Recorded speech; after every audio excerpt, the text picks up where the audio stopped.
Bonjour les amis. Allez, on va faire la nouvelle lune. La nouvelle lune le 19. Mais cette nouvelle lune, la veille, on a le jeudi de l'Ascension, le 18 mai qui est un portail. Et 11 jours après, on a le lundi de Pentecôte. Donc ça va être des espaces particuliers. Ça commence déjà...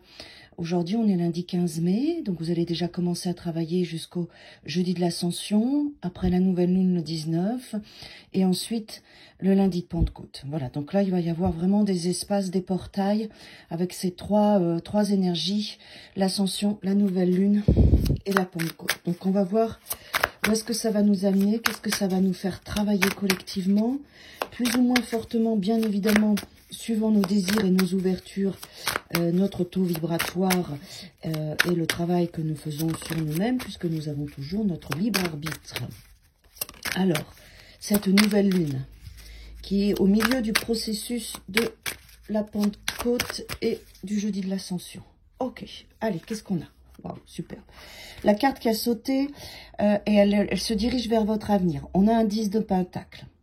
Donc, les potentialités qui vont être là pour cette nouvelle lune et ces deux portails, c'est de la richesse, de la confiance en soi, en sa valeur, en la vie, en notre avenir.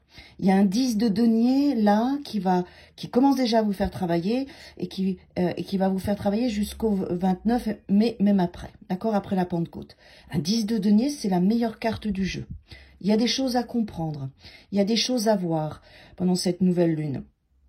Des choses à conscientiser, c'est-à-dire votre potentialité, votre puissance personnelle, votre pouvoir personnel. La nouvelle lune et ces deux portails vont nous amener vraiment à nous révéler et à nous donner la capacité de contacter notre confiance en nous, notre individualité, notre personnalité qui est unique et merveilleuse, nos dons, notre créativité pour pouvoir nous donner cette abondance et cette richesse dans la matière, dans nos projets, dans les finances, dans notre relation de couple, dans notre quotidien. Il y a vraiment une potentialité d'abondance qui est là, d'accord ? Regardez-moi ça. À côté, on a le 10 de baguette. On a déjà deux 10, hein. Donc, on voit bien qu'on boucle des choses. Pour moi, le 10 de baguette, c'est le 10 de bâton, c'est on boucle tout ce qu'on devait, tout ce qui était lourd, tout ce qui nous freinait, pour aller vers ce 10 de pentacle, pour aller vers cette ouverture à notre abondance, qui est notre état naturel. Nous sommes un rayonnement d'amour et d'abondance, de richesse, de bonheur. C'est notre état naturel. Donc, on se décharge pendant cette nouvelle lune et pendant ces portails, de toute cette lourdeur vibratoire, de toute cette conscience du passé, transgénérationnel et autres. Pour moi, il y a du transgénérationnel, il y a du karmique pendant ces deux portails. Hein. Donc on se libère de ça. Après, on est dans une potentialité princesse de baguette, c'est valet de bâton. Notre énergie, notre renouveau, notre jeunesse de vie, d'originalité, de personnalité. Donc on va contacter ça et c'est cette princesse qui nous donne ce 10 de pentacle. C'est notre énergie de jeune, d'enthousiasme, l'adolescence. On peut voir la princesse de baguette comme une adolescente. L'énergie d'adolescence qu'on a vécue et qu'on a tous en nous et qui restera toujours en nous, c'est ça qui nous fait nous dépasser, nous amener à libérer nos peurs, à créer nos projets, à être ce qu'on est. On voit bien l'adolescent qui rejette le monde extérieur, qui rejette l'éducation des parents. C'est pas pour rien, c'est pour s'individualiser. Donc on va travailler là-dedans, on va se retrouver, quel que soit l'âge qu'on a, ça n'a rien à voir. C'est une énergie jeune qui est là pour nous amener à libérer le fardeau des vies passées, d'accord, de ce qu'on porte du transgénérationnel pour aller vers soi, tout simplement, vers l'abondance de notre état naturel. Bon, super. Alors, on a beaucoup de baguettes et de deniers, hein, beaucoup de bâtons et de deniers. On a le 6 de bâton, ce qui veut dire qu'on va être victorieux de cet espace, d'accord ? Plus le cavalier de denier, ça va prendre du temps, ça va être progressif, ça va être profond. Ça commence aujourd'hui, on est le 15 mai, le jour de l'ascension, ça va s'ouvrir, la nouvelle lune, ça va encore travailler, et ensuite jusqu'au 29 mai, le lundi de Pentecôte, où le portail va se refermer, puis à mon avis, il y a la pleine lune qui va arriver juste après. Donc il y aura beaucoup de choses. Bon, super. Donc ça prend du temps. C'est profond, ça avance dans le bon sens. On a deux chevaux qui avancent vers le futur. Après, on va toucher un 7 de pentacle, c'est-à-dire qu'on va se poser, conscientiser tous ces changements et récolter.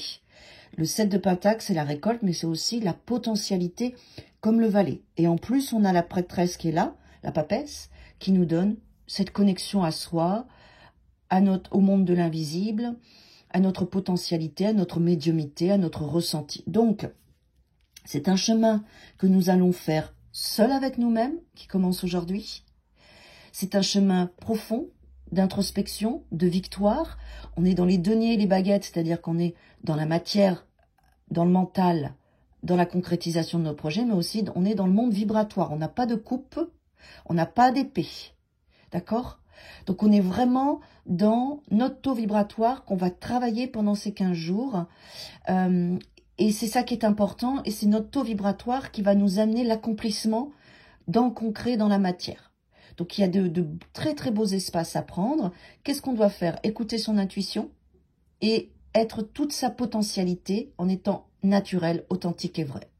Suivez votre originalité, sentez-vous libre maintenant de vous montrer, de rayonner et de prendre votre propre chemin. Parce que vous devez vraiment lâcher ce 10 de bâton, c'est-à-dire les fardeaux. Pour moi, c'est vraiment ce que je ressens, c'est du karmique et du transgénérationnel qu'on libère. Hein. Tout ce qui pouvait nous freiner dans notre vie d'ici et maintenant, tout ce qui pouvait nous bloquer, tout ce qui ne nous appartenait pas. Allez, une carte s'il vous plaît. Il est très intéressant ce qu'on vit là à partir d'aujourd'hui jusqu'à fin mai. Hein. C'est très intéressant. C'est juste. N'oubliez pas que ce qui est important, c'est d'être authentique, hein, d'authentique et vrai. On a la force qui est là. Bon, ça c'est bien parce que du coup, s'il y a des petites épreuves, on va les gérer parfaitement. On va se calmer, se tempérer, s'équilibrer, on va passer les nettoyages nécessaires, on va le faire avec amour, bienveillance et douceur. Regardez cette force-là, comme elle est belle, comme elle est tendre, elle est tranquille. Vous regardez vos émotions, vous regardez votre cheminement que vous allez vivre là ces prochains jours et vous le vivez très bien. Waouh, le roi d'épée. Alors le roi d'épée, c'est bien parce que du coup, on n'avait pas d'épée, donc là on a une seule carte d'épée qui est le roi, qui est le summum de l'intelligence, de l'observation, du ressenti. Donc on va pouvoir mentalement faire ce travail. Donc c'est chouette. On a un vrai discernement sur ce qu'on vit, sur ce qu'on ressent. On met le pas de côté, on fait preuve de patience, de douceur et on y arrive. C'est parfait. Alors je vous souhaite une très belle nouvelle lune, un très beau jeudi de l'Ascension et un beau lundi de Pentecôte. À bientôt.